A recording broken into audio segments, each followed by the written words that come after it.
INDTV न्यूजचे नवनवीन update जाणून घेण्यासाठी INDTV न्यूजला सबस्क्राइब करून बेल आयकॉन ऑल वर सेट करा। मी मनोज बिरारी, INDTV न्यूज मध्ये आपले सहर्ष स्वागत आहे। आपण या ठिकाणी गोमाई नदीवरील या पुलावरती उभे आहोत आणि आपणास आम्ही दाखवत आहोत की या ठिकाणी या पुलाला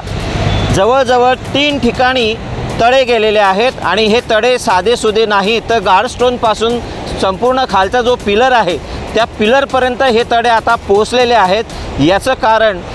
या पुलाच्या क्षमतेपेक्षा अतिभार असलेले जे वाहन आहेत, अवजड वाहन जे आहेत, ते वाहन या पुलावरून वाहतूक होताना आपल्याला दिसत आहेत। याचं मुख्यत्वे कारण होतं की जो डांबरखेडा पूल आहे, प्रकाशा शहादा रस्त्यावरील जो डांबरखेडा पूल आहे गोमाई नदीवरील, तो जीर्ण झाल्याने जिल्हाधिकारी यांच्या आदेशाने त्यावरील जी अवजड वाहतूक होती ती थांबवण्यात आलेली होती आणि ती अवजड वाहतूक मार्ग बदलल्यामुळे शहादा तिखोरा या गावाजवळ जो बनवण्यात आलेला पूल आहे गोमाई नदीवरील, त्या पुलावरून ही वाहतूक होत असल्या कारणाने या पुलावर अति क्षमतेपेक्षा जास्त भार असलेली जी अवजड वाहनं आहेत ती ये जा करत आहेत आणि परिणामस्वरूप या ठिकाणी आज आपण पाहत आहोत की या पुलाला 3 ठिकाणी जवळजवळ 3 ठिकाणी तडे गेलेले आहेत। कॅमेऱ्याच्या माध्यमातून की आपण पाहू शकता, हा पहिला तडा आहे जो खाली गार्डस्टोन पासून खाली जे पिलर आहेत तिथपर्यंत पोहोचलेला आहे।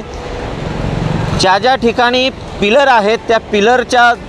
वरती हे तडे गेलेले आहेत, म्हणजे जो मधला भाग जो आहे ज्याला सपोर्ट नाही आहे त्या ठिकाणी हे केव्हाही धसू शकतं किंवा पडू शकतं। जर अशीच वाहतूक या पुलावरून सुरू राहिली तर परिणामस्वरूप यावरती दुर्घटना होऊ शकते आणि ही दुर्घटना न होण्याची मागणी किंवा हा पूल पडू नये अशी मागणी नागरिकांकडून केली जात आहे। सार्वजनिक बांधकाम विभागाकडून वरिष्ठ अधिकाऱ्यांशी आम्ही संपर्क साधला, पण आता स्ट्रक्चरल ऑडिट करणारे किंवा या पुलाची पाहणी करण्यासाठी नाशिक येथून या ठिकाणी पथक येणार आहे सायंकाळपर्यंत आणि तदनंतर या पुलावरील जी वाहतूक आहे ती थांबवण्यात येणार आहे।